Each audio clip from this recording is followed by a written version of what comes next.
Hi, everybody, and welcome to Season 1, Episode 34 of Power Networking Media's weekly feature program, Spotlight on Small Business. I'm your host, Moshe Klein. Spotlight introduces you to successful small business owners who share content and information that you don't want to miss. Today, I'm so pleased to welcome my friend and networking partner, Gordon Parkman, to the show. Gordon is the president at Achieve Results Consulting. Gordon, welcome to the program. Well, thank you very much, Moshe. It's a pleasure to be here. The pleasure is mine. And I really meant it. And I had you in mind when I said introducing our audience to successful small business owners. And that's you, who share content and information that they don't want to miss. And that's what we're going to do right now.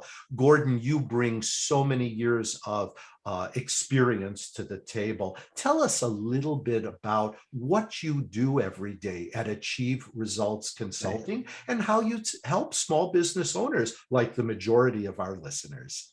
Well, the primary focus of my business is helping businesses achieve improved results for their business and long-term competitiveness. So if you take a look at, that's not what I do, but ultimately that's what I deliver to my clients.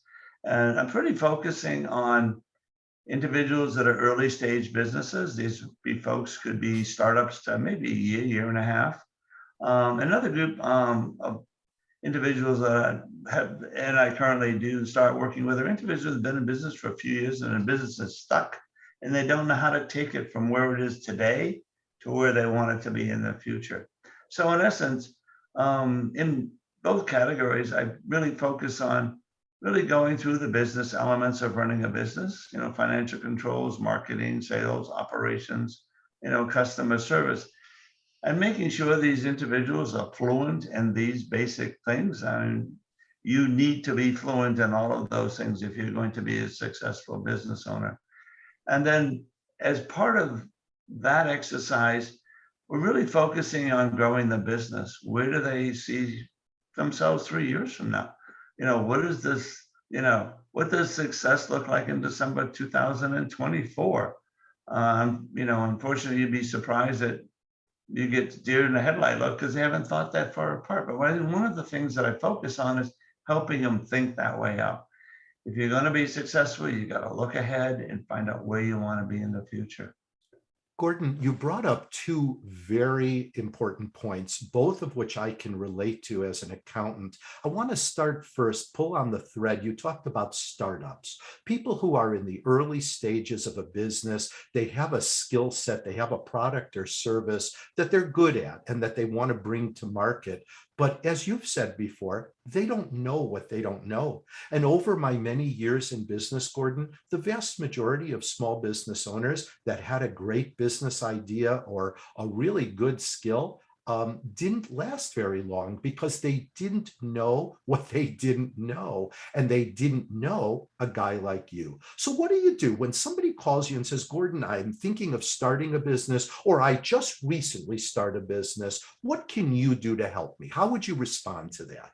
Well, basically, just sit down and first off, ask them, well, tell me what business you're in. Tell me what you do. Tell me what your business model looks like.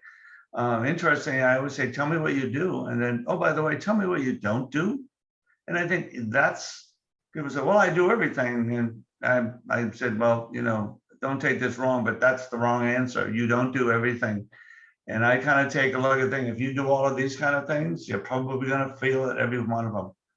My approach is take a slice, we become proficient and successful, and then we move it out this way. And so it's really, that's really a key part of it is what's your business model. The other part that's really, again, you get I deal with everybody. It's like, tell me what your target market is. What's an ideal client look like for you? Because in essence, if I take a look at, I break marketing down to simple basics. You have a target market, you have a message to the target market, and what's the vehicle you're going to get to that market. And those are some of the very first things we talk about because, in essence, they have to really understand, hey, this is what I am delivering to my clients, and this is what these clients look like. And the name of your business, of course, is called Achieve Results. They have to have results, of course, financial results and all kinds of other Mhm. goals and objectives, but they have to know what those goals are. You have to have a shopping list in order to make sure you pick up all the ingredients to bake a delicious cake. Gordon, I don't think I ever shared with you that my Joe the plumber story. This is true. I had a guy, he was 2 years in business on his own as a plumber, and he was in my bathroom under the toilet. And his phone is he's fixing my leaky toilet, and his cell phone rings, and it's a potential client or a customer. And he's answering the phone, talking to a customer while he's on my bathroom floor fixing the toilet. There is a guy who obviously has a demand for his services, but he doesn't have a guy like Gordon Parkman helping him to grow his business or achieve the results that his business needs. So let's shift gears. Tell us about a guy who's been in business for a couple of years and he's stuck. He's stuck in a number of different places. What do you tell a guy like that? Okay, and let's say this happened to be a client of mine, and it happened to be a lady in Hawaii. And I met her virtually about a year or so ago, and we got talking about the thing, and she said, "Well," I said, "Well, tell me what you're looking to achieve." And she said, I'm not making enough money, and I'm working too many hours at it." I said, "Okay, so again, you just told me about what do you want different?" "I want to make this amount of money every month, and I only want to work 30 hours a week doing it." "Well, okay." I said, "Do you think that's realistic?" "I'm going to make it realistic." So in essence, what we did was we put together an approach and a plan on how she was going to do that. And, she started out really well, and she said, "I'm not doing really good at closing deals." And I said, "Okay, what's the matter?" She said, "I don't know. I seem to be talking a lot and finding these people don't want to do business with me." And I said, "Well, okay." I said, "First off, let's go back to the target market." I gave her a couple of examples of actually clients of mine. And I said, "This is one person, and here's another person." I said, "Which one of those would be a good client for you?" And one of them was a young business owner, very, very successful. And the other was an older business owner, again, very successful. And she said, "Okay, I think the young guy will be better." Okay. And why? Because she said, "It sounds like nobody's going to tell him what he should do. He's going to make the decisions himself." Mhm. And he said, "The older person is married. And what I'm finding in the past, in the future, is that, somehow, it's not a clear decision within the household who's making the decisions." Again, and those are the kind of things. And then we also put together a sales plan that said, "Hey, you get this point, go, no go. This point, go, no go." And it worked out. And it was really interesting because once she got moving into doing that, then we had a meeting, and she said, she was hitting her monthly number. And I said, "Okay, I'm taking your word for it." She said, "Believe me, I'm not spending much time doing what I'm doing." I said, "Cool." And she said, "Oh, by the way," she said, "I want to change my monthly number, because," she said, "I've exceeded the one I've been in the past. So I need to kick it up $5,000 a month." Again, those are Wow. the kind of, and I Wow. guess that's an Wow. example of the kind of things that I'm doing. I didn't tell her anything. I asked her questions. Right. I got her thinking about what her target market is.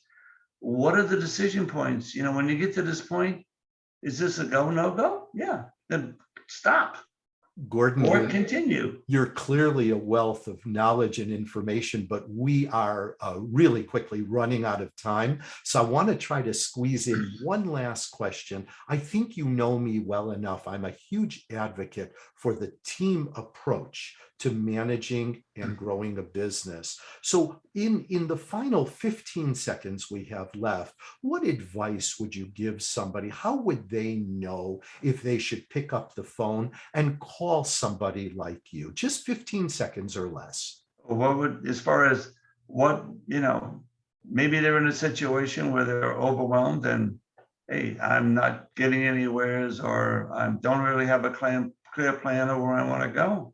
Those are great kind of people. And basically the easiest way for them to get in touch with me is either a phone call. My phone number is 602-509-1886, or email.